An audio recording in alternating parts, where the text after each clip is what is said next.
Well, I'd like to begin today by wishing you all a very happy new year. And of course, welcome to EV Society's Canada Talks Electric Cars webinar.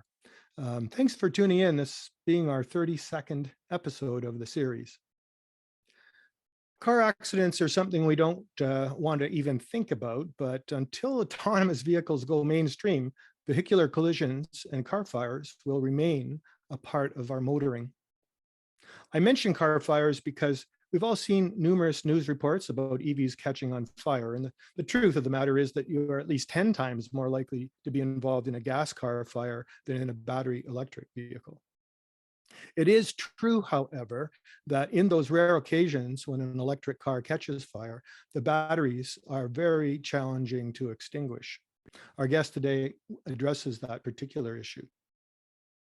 First responders arriving to the scene of an accident involving an electric vehicle must have a good technical understanding of the vehicles. They also have to understand how it differs from a traditional internal combustion engine powered car or truck. Today's guest speaker will be addressing those differences. Jason Arnaud is back this month to help manage your questions following the presentation. So please enter any questions that you have in the Zoom Q&A window at any time, and feel free to upvote any other question that you happen to see there that you would also like to hear answered. As usual, we're not going to let the time get away from us, and we will wind things down precisely, at least no later than 8:30 Eastern Standard Time.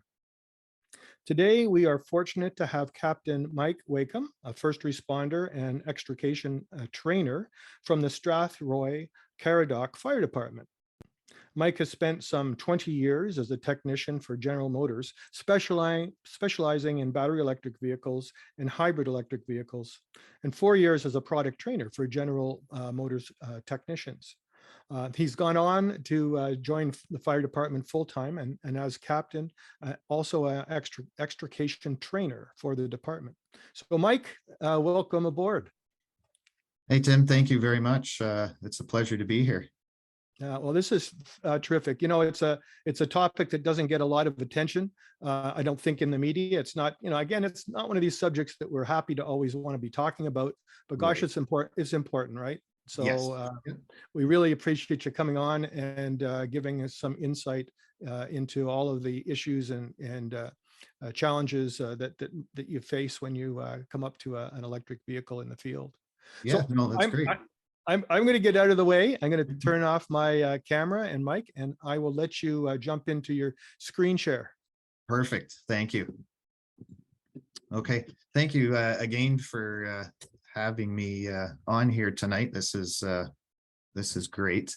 It's nice to be able to get out and kind of educate some people on the fire side of electric vehicles. So whether it's car accidents, car fires, whatever. Little bit of difference between obviously a gas and a battery electric. So there are some things that we do have to do differently with an electric vehicle. So I'm going to touch on some of those things. I'm also going to talk a little bit about what is ideal for you as the owner to know about your vehicle, especially when it comes to items and things that we have to get involved with if there is a collision or fire for that case. I'm going to touch a little bit too on some of the safety side of the vehicles, especially with the charger safety. Okay, so there are some things with that that's fairly easy, nothing too major. And I'm going to get into a little bit too in regards to thermal runaway and some of the new thermal monitoring that some of the vehicles have now, which is quite exciting. So I'll get into that near the end, and then absolutely we're going to open it up for some questions, and hopefully I can help everyone out answer as many questions as possible. So first off, I wanted to start out with the people like yourself that own these cars and different things that is ideal for you to learn about them and know about them. When we get into car accidents, for example, anytime something is damaged heavily, we do want to be able to find the cut loop, as they call it, to shut that system down. So very basic, very simple. The cut loop, what it does is shuts the 12-volt system down on the vehicle, which then opens up all the different relays that are in the vehicle battery system and shuts that high voltage down. One thing that's not common between all manufacturers is where they put these things. So there is a lot of differences from where they put them. I can't possibly, and nobody can possibly know where every single one is. We do have a lot of information, a lot of apps, different things on the website where we can go in and punch in the vehicle and it will tell us where these cut loops are.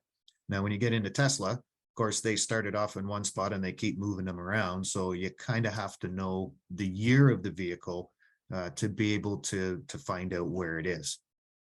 So when we get into the safety side of it, I encourage owners, and I think EV owners are really, really good on this from what I've found. I've met a lot of people. I've done some different shows and stuff for fire departments where owners have brought their cars in for me and they know so much information about their car, it blows me away.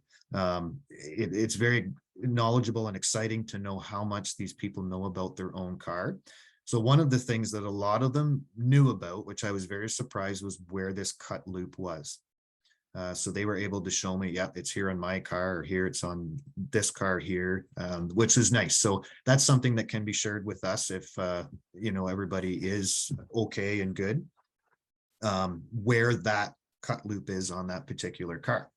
The other thing too, in regards to safety, is when we get into fires. So if we do get into a vehicle fire, we can kind of get into two different types of fires with an electric vehicle. So we can have a structural fire, which gets into the interior, inside the panels, the different carbon fiber and stuff that's in the vehicles, it will burn that. Then we also have the actual battery itself, which is generally protected very well with a hard outer shell for accidents to help prevent anything from causing an issue that way with the battery. But I'm just going to try this. I'm going to share it and I'm going to see, hopefully the video will come through. What is thermal runaway? In lithium-ion cells, the movement of lithium ions and electrons produces electricity. The process of a charge and discharge is normally accompanied by a small amount of heat, which dissipates from the cell. Runaway is a phenomenon in which the lithium-ion cell enters an uncontrollable, self-heating state. In thermal runaway, the lithium-ion cell generates heat at a rate several times higher than the rate at which heat dissipates from the cell. When the temperature rises at a rate greater than 20 degrees centigrade per minute, the cell has reached thermal runaway. Thermal runaway can result in extremely high temperatures, violent cell venting, smoke, and fire.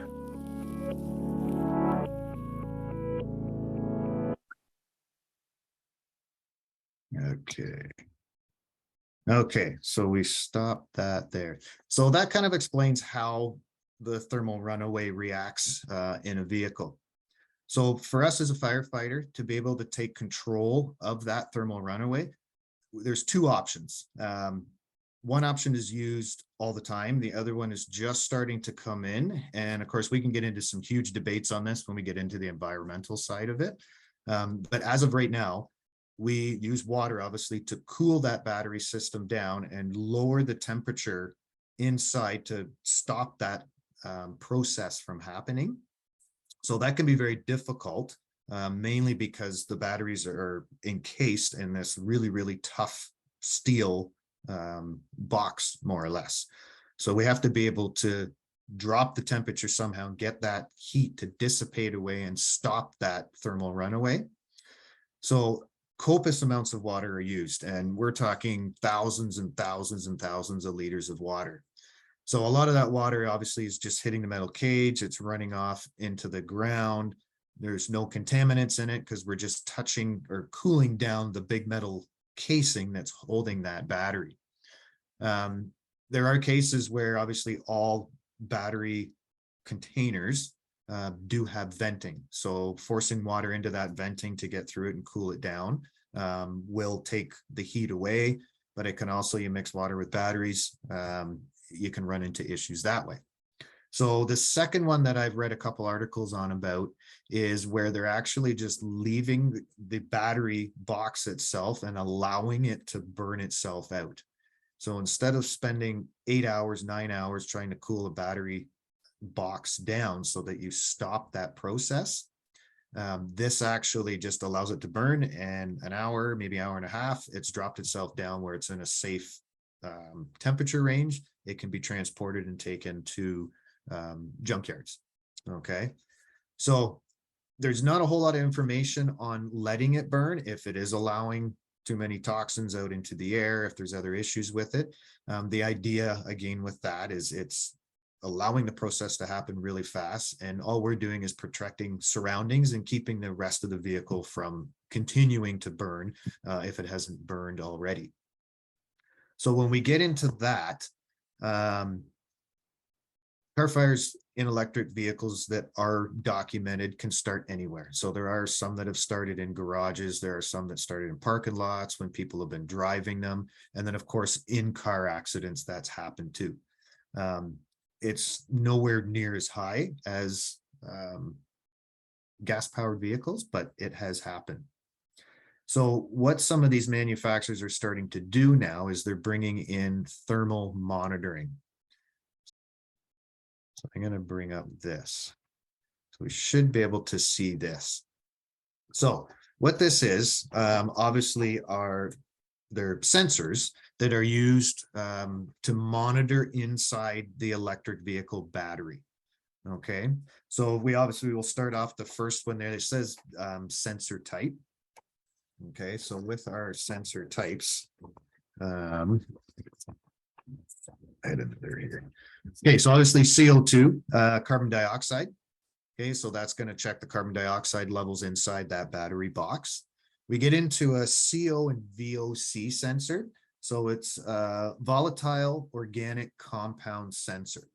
So what that sensor does is it'll detect subtle changes in specific gases. Okay, so there's certain gases that it covers, and it's monitoring for that so that if there is a thermal runaway, the gases that are produced, that sensor will detect them, and then it notifies you, that there's a fire or something's wrong, get out of the vehicle or whatever.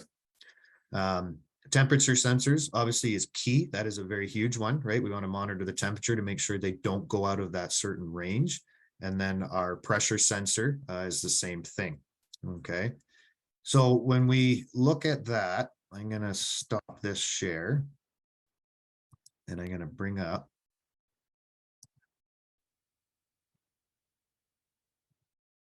this one here. Okay, so this one here is the 2023 Cadillac Lyric. Okay, so this is their new vehicle that's come out. I don't believe it's available in Canada yet, but they have a thermal monitoring. So if I read down this, they're explaining the battery pack contains several measures designed to minimize damage in the unlikely scenario that one or more cell groups incurs a thermal runaway event. So they've got vent valves and some other stuff. They have sensors. Okay, so whenever the battery energy control module and the hybrid electric vehicle battery pack communication modules are awake and communicating, they're monitoring these batteries for the thermal runaway if it's occurring. So even if the key is off, it's still monitoring that battery box. It'll wake up momentarily, it says, for every 4 hours to monitor that cell group voltage and the thermal data parameters. Now, if it suspects any conditions are out of whack and that something could be going on, it will remain on and monitor that continuously, and won't stop until it sees that fall back down into its proper range. So if a thermal runaway event is detected, regardless if the vehicle is on or off, and that's through any of their sensors, what it'll do is it'll shut the high voltage contactors open, okay, so that we don't have any high voltage going anywhere. And then the vehicle parking lights will flash and the horn's going to sound continuously until that 12-volt battery is depleted. So if you're park it in your garage and the car's going wild at night, that could be what's happening. Okay, so generally when we get into thermal runaway, as we said, it's the temperature that can't be dissipated quick enough, which creates the fire. So some of the ways that this happens would be like they enter into an uncontrollable self-heating state. Okay, and that's generally kind of the most common one. We can also get external ones. So this would be where, say something like there's an external short circuit somewhere that the contact relays can't detect and open up and stop it. And then also, not so much now, but I think previously, if the wrong charger was used on a vehicle. Okay. I think that's pretty hard now from what I've seen to use the wrong charger, so to speak, on a vehicle, but we do have all these adapters and stuff now, and everything's pretty smart that it should know. Big thing with the vehicle fires, if you do ever come across one or you do have an issue with your vehicle with that, obviously get away, get out of the car. We don't want to stay anywhere near it. Very difficult if it is something that's into the battery that's thermal runaway. You're not going to be able to get to it with a fire extinguisher. If there is an interior fire that's very small, absolutely, you know, that's something that could be attempted with a fire extinguisher. But a lot of this stuff now, these fires spread so rapidly, it's difficult to control them right away. And we run into a lot of issues too, even when we have, you know, our large fire trucks with the large amounts of water that we can use on them. They tend to not cooperate sometimes, depending on all the materials now that are in these vehicles. I think you were going to tell us about what owners need to be aware of when they're involved in an accident and you folks show up on the scene. Yeah, so that was the other one that I had, was a picture of a Tesla that was in an accident that I was able to get some pictures from. So a very minor damage on it. The battery pack was damaged slightly on the right front, so it had actually, the corner of the battery box, we could actually see where it had caved it in a little bit. So we were able to find the cut loop in it, and we did that using an app. So the driver did not know where it was. They had no idea of it. He knew there was one because he says you have to cut the loop, you have to cut the loop, but he didn't know where it was. So this one that was the particular Tesla was under the front hood, frunk, whatever, I'm not sure what everybody calls them now. But it was underneath there. We pulled the panel back and it was super easy to cut that. So something that's a good idea to know where it is. I think I'd mentioned that before. So generally when if there is a car accident, car fire, generally when we show up, we cover everything. So we don't need car owners obviously in the way trying to get stuff out of the car, whatever, especially with electric vehicle. Anytime an electric vehicle is in an accident, if it detects a collision, so if an airbag goes off, if a seatbelt pretensioner goes off from the impact, it automatically shuts down the high voltage system. So the 12-volt system is still going, which will run door locks, windows, open the trunks and all that kind of stuff that way. But the actual electric battery is not connected and the motor will not drive. So with that said, depending on the type of collision, if you're working that vehicle, if you're towing a trailer, you're pulling huge amounts of amperage and currents through the wires, through those contact relays, and you get an abrupt stop by hitting something, those relays could stick and not be allowed to release. So that's still allowing that full power going to the drive motors. So if we go and extricate somebody out of the car, and as we remove their foot from the brake, that car could still propel and take off and cause even more issues. So it's very crucial that we get that cut loop, or if the car is so badly damaged we can't find it, simply disconnecting the 12-volt battery. Also, if we can find that, they seem to plop those anywhere that they can find space in a vehicle. So it does the same thing. Disconnecting that 12-volt battery is just like cutting that the cut loop, which will shut down the 12-volt system, which then automatically shuts down the high voltage system. So there's really nothing that a vehicle owner needs to do or worry about with that. But if you know where that cut loop is, where your battery is, some of them do have service disconnects. Okay, they're starting to kind of get away from some of that stuff now from like what they used to do. Just information on that stuff is very helpful for us. But if obviously you don't know it, or you're not in a state that you can tell us, we can still find it. And now I think Tim had mentioned to me, and I've just faintly seen it on the news, there was a car accident in California here recently where a car had plunged 250 feet, I believe. The key point too, Mike, was that the 4 people in the vehicle all survived, and some of them with sounds like relatively minor injuries, which is amazing. Yes. Yeah, absolutely. It was. So we should be able to see that. I'm going to bring this up. So this obviously, and I don't, Tim, can you see, is my mouse move around on the screen? Yep. Yeah, Okay, I can see perfect. So that white car is a Tesla. So I think there's a little video in your lower right corner there that's showing probably a drone or helicopter shot of it all. That's a long ways for a car to tumble down. So the other thing with this too is I don't know how that car went down there, if it kind of skidded down like a toboggan or if it just kept rolling and rolling and rolling down.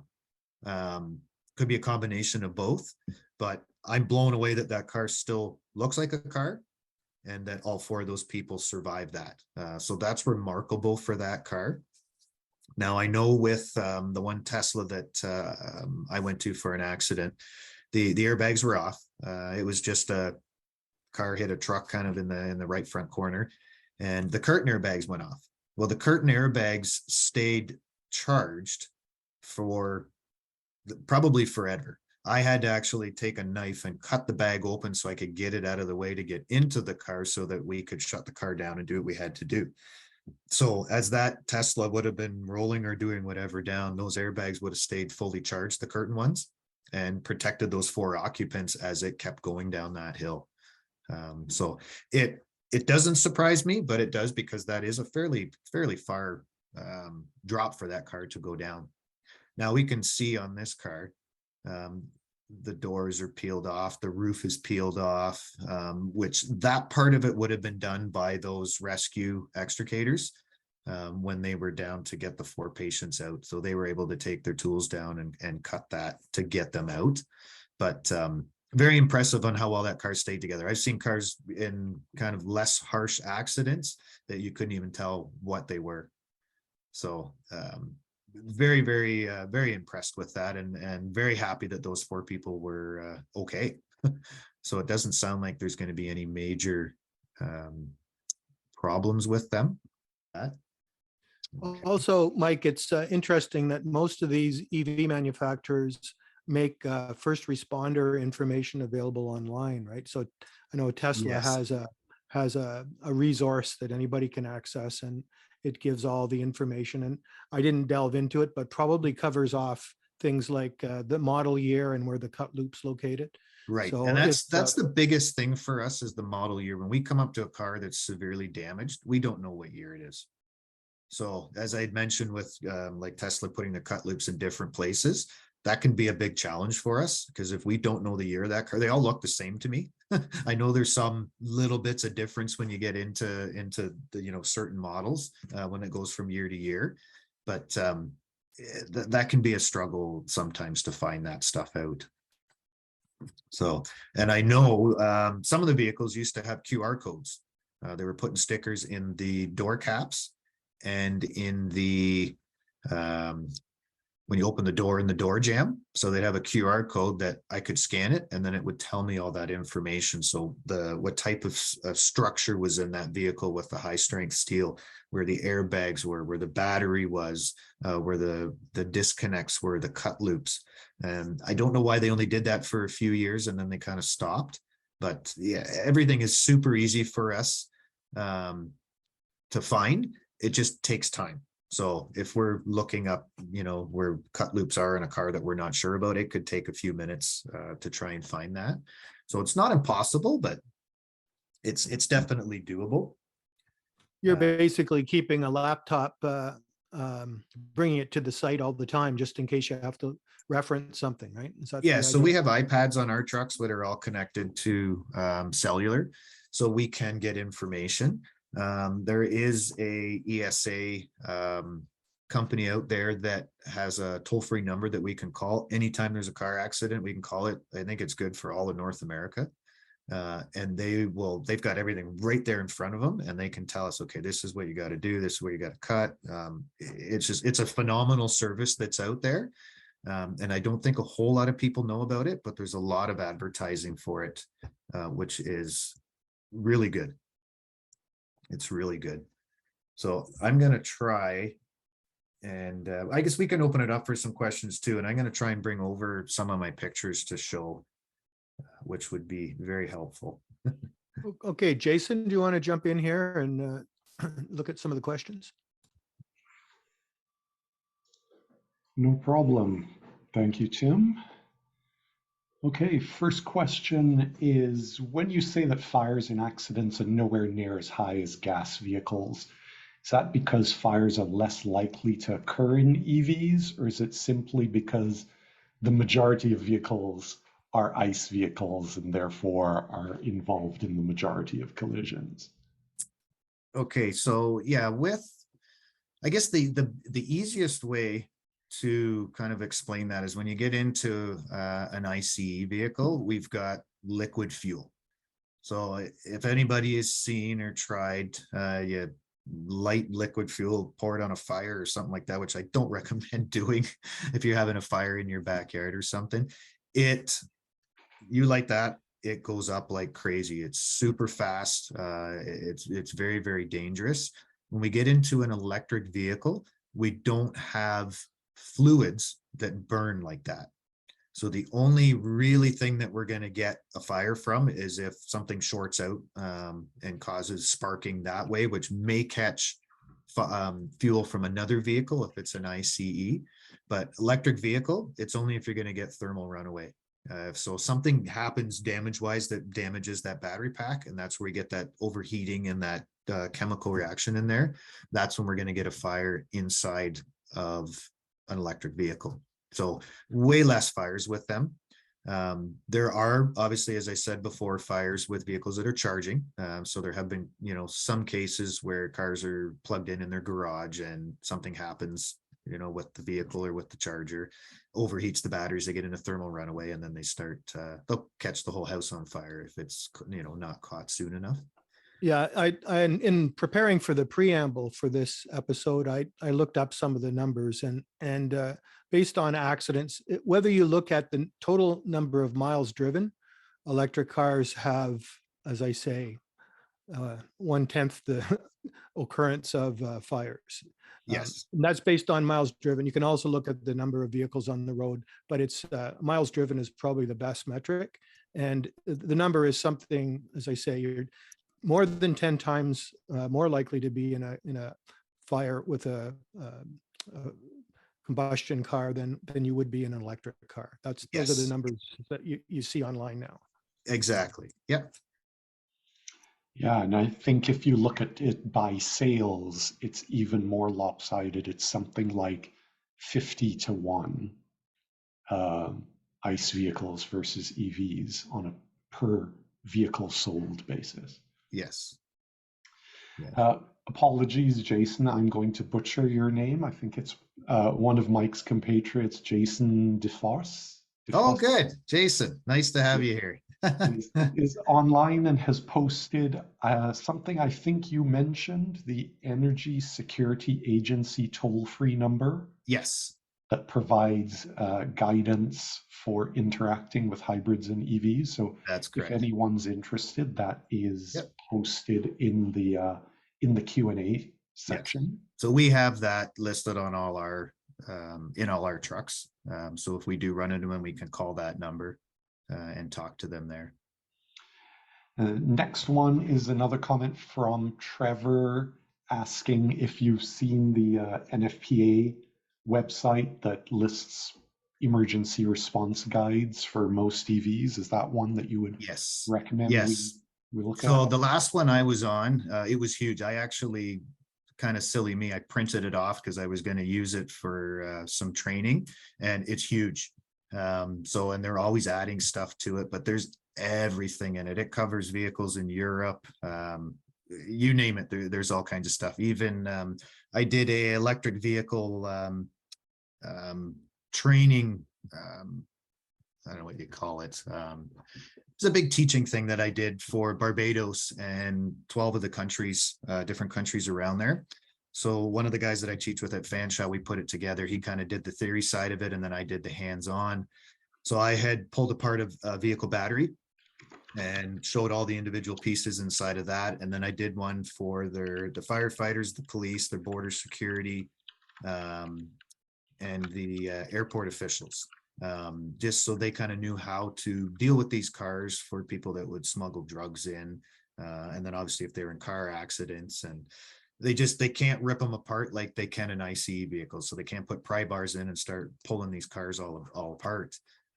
So it was very interesting because one thing I learned from there, way back in the day, my dad used to have an MGA, and MG still makes vehicles to this day, but they're electric vehicles.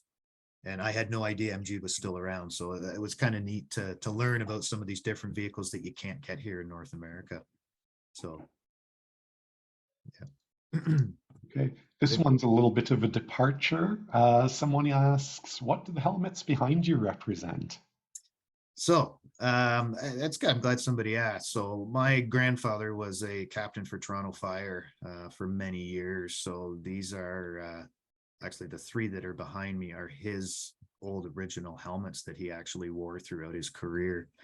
So I've got more that are up. I have a couple of mine up. It's just something that I collected, I guess, because it's in the family. So it was kind of neat. But one of them is an actual real leather fire hat that my grandfather did wear. So that just kind of shows you how old they are, because you don't wear a leather hat anymore. Okay, a question about charging. Is it safe to do a trickle charge using an extension cord, or is that a fire hazard? Now, are we talking for 12 volts or for the actual high voltage battery?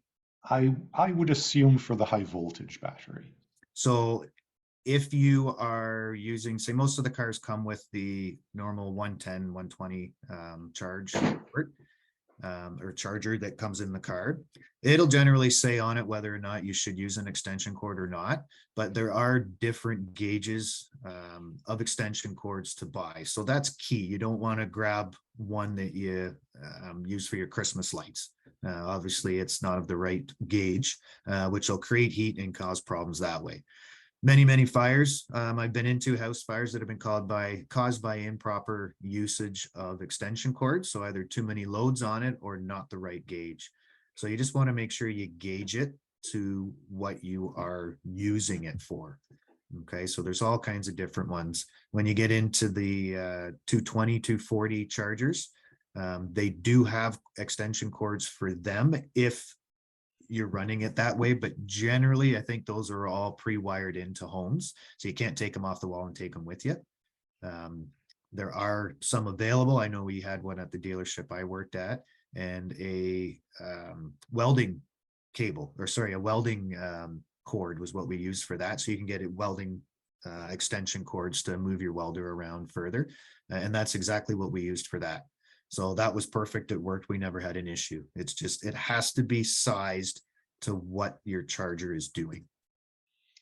I have an extension cord for 240 volts, and it's about a centimeter and a half thick. Yes. Yeah. And it probably weighs a lot when you wind it up and try and carry it around. They're Yeah. not the lightest things. Okay. How do you respond if the vehicle is a hybrid? Plug-in hybrids have both a battery and a gas tank. Yes, yep, absolutely. So when we get into that style, we're now dealing obviously with electric and we're dealing with gas. So very simply, the first thing that we're looking for is we want to shut that 12-volt battery system down. And if it does have that service disconnect for the hybrid battery, we'd like to try and find that. A lot of them are very difficult to get to. It's not something that's easily accessible in a lot of things. And obviously it depends on the type of accident that the vehicle was in. So if it was, severely damaged on the side or the back of wherever that disconnect is, it's not easily accessible. So we can't do that. We'll chalk the wheels, we'll disconnect the 12-volt battery. We'll do everything we can to try and get the vehicle in park, shut the key off. If it's push button, we want to try and find the key if we can get it out of the vehicle, use that push button to shut that vehicle down. Unfortunately, if you get into some things that are really bad, you're limited onto some of those things you can do, and you just have to get that patient out. So you have to take every precaution that you can to try and stop further damage and further injuries from these things. Okay, I'm going to throw in a question of my own. Yes. We've talked a lot about fires and accidents, but one of the things that you keep hearing people raise as a problem with EVs is running out of power on the highway. I mean, Oh, yes. I don't know if this crosses your desk very often, but have you ever seen someone? Have you ever had to rescue someone in that situation? I never have, no, but I have heard from, especially when I'm teaching my electric vehicle classes, a lot of the students that are there have told me that people get their cars towed in because they've run out of power. I believe from what I've heard from some of them, there are actually people out there that you can call and they will come out with a charger for your vehicle and sadly a generator, and they'll start it up and they'll get some juice into your car for however long they can to get you somewhere. I don't see the point of that when you can call a tow truck, but whatever, people I guess are trying to make money. So you see lots of posts on the internet for that, where there's a generator behind an electric vehicle and they're charging it.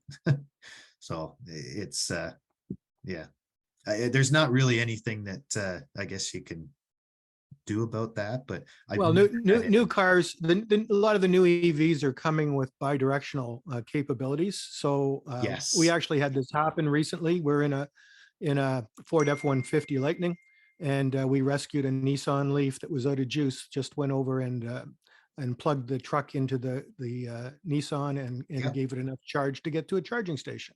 So right. I think we're going to see more and more of that too. Yes. No, that's a good point, Tim, because I do remember that with a couple of vehicles that you can do that. And I see all kinds of stuff online and through some of the different groups, people wanting to know, different adapters and cords and stuff to do stuff so that other people can help them with that. Now, you don't remember, Tim, with that one there, how long it took to transfer some of that power to that Nissan? Yeah, I think we charged for about 15 or 20 minutes. We only needed about 5 kilometers of range to get to where we needed to go. And it already had a little bit of charge still left. So it wasn't a long time. Obviously, if you had to go a long distance to get to a plug somewhere, it would take longer. But yes. Okay. I was curious on that and how long it would take. It depends on the situation. Yeah. Okay. No, perfect. Good. Yeah. Good. Lots of other more comments than questions about charging on an extension cord. Certainly, it is a concern for the fire code.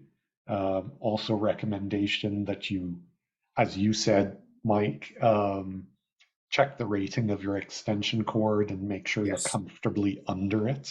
Yep. Yeah. You have to gauge it to what you're doing.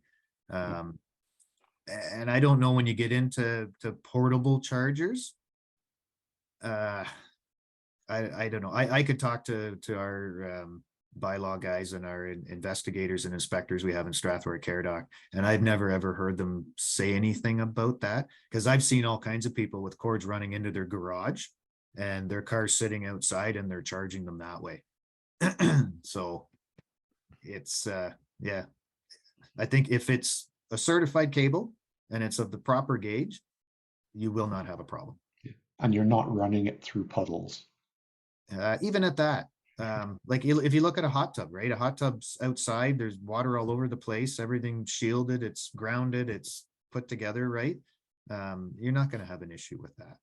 So now, obviously, if the cable's damaged, you know, you have to inspect it. It's like everything. You look, you know, you inspect your car, you take it in for service. When you pull an extension cord out, you should be checking it, regardless if it's for an EV or for your vacuum, because any size of cable can start a fire. Here's an easy one based on, I think when you were talking about the cut loop, Deborah asks, why double cut? So, actually, I think I have somewhere I did. Oh, I brought one of them over. So when you double cut a cut loop, let me just see here. I'm going to, I got to bring this picture up because this will help. And it won't take me very long here because I saved it to my home screen. Uh-oh. And I am going to fit it. Now, if I go back and share this, here we go. Perfect. Okay, so there is a cut loop. Okay, so it shows the fire helmet on it, and they want you to cut that cable.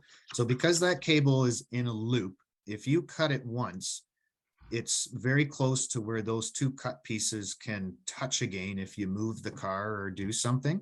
I'm just going to pull it down for a second. I think I'm back up here. Yeah, so I think everybody can still see me, can't they? Yep. Yeah. Okay. So I'll kind of use my fingers. So the cable's together, and if you cut that, it can still move around and contact itself again. So if I cut an inch out of that, that's far further away and less chance of those two cables coming back together and touching, which could re-energize that high voltage system and cause issues for us or even for the tow company when they come to tow it. So the safety side on both sides, right? To, you know, police officers pulling a car over or doing whatever, us putting a fire out, extricating, tow truck guys, when they've got to come and pick those cars up, they've got to be safe that they can tow them and they're not going to have the car catch on fire when it's on the back of the tow truck. If you search that up, there's all kinds that have happened in the US. Cars are driving on a car carrier or a tow truck to the yard, and they catch fire in the back of the tow truck, and the fire trucks have got to come and put it out on the back of the tow truck. So it's all kinds of. Another question, Mike, if I could, just a curiosity. Sure. When you come up to an EV at the side of the road, how can you tell whether it's running or not? You can't, right? So you can't hear it. I know the one that I was on, all the interior lights were on. The vehicle was off, so like the dash was lit up. The parking lights were on, but he had shut the car off, but it would not shut off completely. It was still in an accessory state or whatever. But I can't tell that. I don't know that for sure. So we have to cut that cut loop or disconnect that 12-volt battery so that we don't see anything live. So the assumption you always make is that the car is live. Absolutely. Yes. Yeah. Makes sense. You never know. You chalk the wheels, which will prevent some movement in it, but those cars have got a lot of power, and I would not for a second doubt that they would jump over wheel chocks that we put down if they were getting that power to them. So, you know, I can get into some more stuff even with the extrication side if I'm cutting a door off or you know, cutting a roof off on those cars. High voltage cables aren't run through any of those panels. They're all kept down low in the bottom where the batteries are. So just certain techniques that we'd have to watch for if we are removing a side off a car, that we do have that battery box in the bottom that is used sometimes to force some of the door materials and the A or the B posts away from that vehicle to get patients out. But for us to cut a cable, I highly doubt that that would ever happen. Unless we do get into some really severe accidents where some of these cars get split in half and whatever else. So, but all that stuff should be shut down when that car's in the accident. Anyways, there's so many safety items that are built into these cars that will shut that high voltage system down. Okay, I have two more that I'll try to squeeze in before we run out of time. One, I'll answer quickly from Leslie. You mentioned 12 volt for the low voltage battery. What's the voltage for the EV battery to the drive motors? And that varies, but they're Yes, going up to drastically. I think they go from 300 volts at the low end all up to 800 or 1,000 volts. Yes. So that's why you definitely don't want to be messing with the high voltage battery. No, absolutely. Absolutely. Okay, one for you, Mike, is I've managed to lose it now. Oh, here we are. As a firefighter in a rural community, we don't see many EVs here, but they're becoming more common. We have not had formal training yet, but is there an online course or, and it's moved around again, basically any resources you can recommend for someone that hasn't had training and is a first responder? Yeah, so there are some things available. Now, I know you'd mentioned before there, Jason, about the question, or Jason Defoe said put some stuff on there, the phone number for the ESA company there. He is a phenomenal trainer. He does a lot of stuff with EVs. I have not had the chance to work with him. I haven't met him in quite a while. I did meet him a while ago, but he does offer stuff from what I understand through his work. I do have some stuff that I do. The biggest thing for this is we can't get electric cars like we do normal ICE cars. So they're not readily available in junkyards for us to practice on and show things that way. So I do tend to, I reach out to the EV community and try and get people to bring their cars just so that the firefighters can see them. They can see the cut loops, they can see the design. The last one I did, the big one that really caught me, was the BMW one. So the whole body of that BMW one was carbon fiber. The only steel in it was what was down in the battery box, and then probably some suspension stuff on it too, and the brake rotors.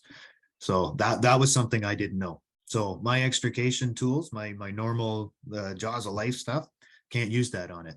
So you have to switch to different ways of doing that, which should be like a Sawzall, which is an awesome tool for firefighters. It's one that's been used a fair bit, and it works wonders. So there are some ones out there that you can get some basic training from.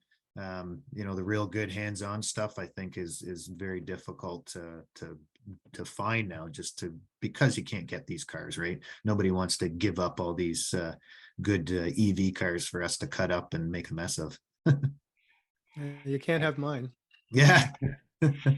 And Tim will back me up, but EV owners, as a rule, are happy to show off and talk about their cars. So yes, even if you're in a rural community and you see an EV, stop and talk to them. yes, And yeah, they would probably be happy to say, okay, I have 5 minutes, I can pop the frunk, or if you want to look where the cut loop is on this, as long as you don't snip it. yes, Yeah. No, absolutely. Yeah, they are. And then all the people that I've had to come to the trainings that I have done, as I said before, they are so knowledgeable on those cars. It blows me away. They know every little detail, and I was so impressed by it that they actually we will talk your ear off. Yes. Which The is good. Yeah, to be honest with you, I don't know everything on them, and I can't know everything on them. Like there's so much, like even me teaching the stuff for General Motors, it's new stuff all the time. Things change every month. New programs come out and a car does something different one month that it did the other month. So there's always stuff to learn. Yeah, and probably people are going to become a little less talkative as EVs go mainstream, right? Right now, the folks you're meeting are the early adopters and real enthusiasts. Yes. Although I think we've kind of gone even past that a little bit, but Yeah. over time, it's going to be it's less of a novelty for folks, and they're going to be relying on you more and more to know what to Absolutely. do. Yes. Yeah. Yeah, yeah. All right, Jason, if that's covered all the key questions, we can maybe wrap things up. We have time for a real quick one, if you have one more. One last one then. If I need my EV towed, what guidance, if any, should I provide to the tower? This is probably a manufacturer specific thing, but I'm sure you have some Yeah. general. It can be. Obviously, it depends if you're all-wheel drive or two-wheel drive, right? All-wheel drive, you'd have to read your owner's manual to see if you can even tow a car. I don't know if you can even dinghy tow an electric car. I would assume there's a way that you probably can if you own a motorhome or something and you want to tow it behind it. I'm sure there's a way with that. That's a good question. I've never actually looked into that. Other than that, flatbed. Right, there's more and more tow companies are getting more and more of these flatbeds just because everything is all-wheel drive. A lot of cars are very low to the ground, and they're getting harder to pick up with a conventional wrecker tow truck. Yeah, great. So All right. actually one other quick thing I'll just add, be about 30 seconds here. I did notice, and then I have it in some of my training for fire departments now, are these camper trailers that are e-assist.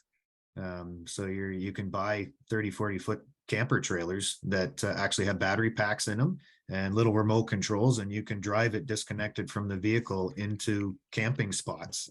And when you go to a trailer park, so you're not moving it with your vehicle to put it in. So very interesting, but it doesn't surprise me.